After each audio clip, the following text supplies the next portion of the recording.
আগামী বিয়ানীবাজার উপজেলা পরিষদের নির্বাচনে আমি অংশগ্রহণ করার আশাবাদ ব্যক্ত করছি, আল্লাহ যদি সেই পর্যন্ত আমারে বাঁচিয়ে রাখে।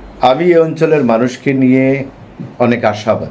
মানুষ তাদের সঠিক সিদ্ধান্তই ইলেকশনে প্রদান করবে, এটা আমার বিশ্বাস।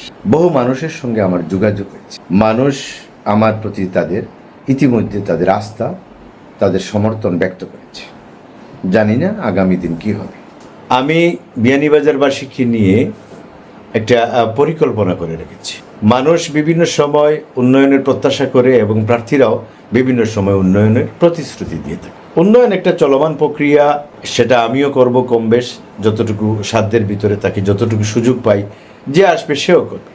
কিন্তু আমি বেশি প্রায়োরিটি দিব মানুষের সুখ শান্তির প্রতি এবং মানুষকে নিয়মানুবর্তিতার মধ্যে নিয়ে আসার জন্য। কারণ দীর্ঘদিন থেকে অনিয়মের মধ্যে অভ্যস্ত হয়ে পড়েছে পুরো জাতি। তো জাতির একটা অংশ হিসাবে এই বিয়ানীবাজারবাসীও অনিয়মের মধ্যে অভ্যস্ত। আমি চেষ্টা করব তাদেরকে নিয়মের মধ্যে নিয়ে আসার এবং জীবনযাপনে যাতে মানুষ সুখী এবং স্বাচ্ছন্দ্য অনুভব করে, এই জিনিসটার প্রতি আমি বেশি গুরুত্ব দিই। আরও বেশ কিছু পরিকল্পনা আমার রয়েছে বিয়ানীবাজারবাসীকে নিয়ে। যদি আমি নির্বাচিত হই, তখন আমি আমার পরিকল্পনা এবং আমার কাজের মাধ্যমে আমি প্রমাণ করব কিভাবে বিয়ানীবাজারবাসীকে আমি সুখী। দেখুন, আরেকটা গুরুত্বপূর্ণ বিষয়, উন্নয়ন এবং নেতৃত্ব, মানুষকে সুখী করা, মানুষের জন্য কাজ করা, এই সব বিষয়ে আমি রাজনীতির ঊর্ধ্বে বিবেচনা করি। এখানে বহু দল মতের মানুষের বসবাস, শুধু বিয়ানীবাজারে নয়, সারা বাংলাদেশে, সারা দুনিয়াতেই। সুতরাং আমার আরেকটা চেষ্টা থাকবে সব মতের, সব দলের মানুষকে গুরুত্ব দেওয়া এবং তাদেরকে মূল্যায়ন করা, তাদেরকে মর্যাদা দেওয়া।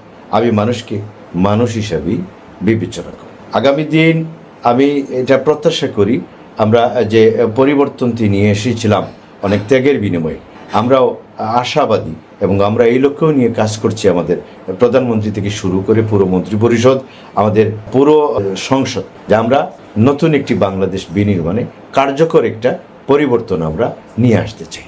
আমরা যে পরিবর্তনের জন্য মানুষকে আহ্বান করেছিলাম এবং মানুষ আমাদের সে আহ্বানে সাড়া দিয়ে 24-এর 5ই আগস্টে দেশে একটা পরিবর্তন নিয়ে এসেছিল অনেক ত্যাগের বিনিময়ে। আমরা মানুষের সেই প্রত্যাশা পূরণে নিরলসভাবে আমরা রাত দিন পরিশ্রম করে যাচ্ছি। ইনশাল্লাহ নতুন এই বাংলাদেশে মানুষের সুখ শান্তির জন্য আমরা কার্যকর একটা পরিবর্তন নিয়ে আসব, যে পরিবর্তনে এদেশের মানুষ সুখী হবে এবং সবাই সমমর্যাদার ভিত্তিতে এদেশে বসবাস করবে।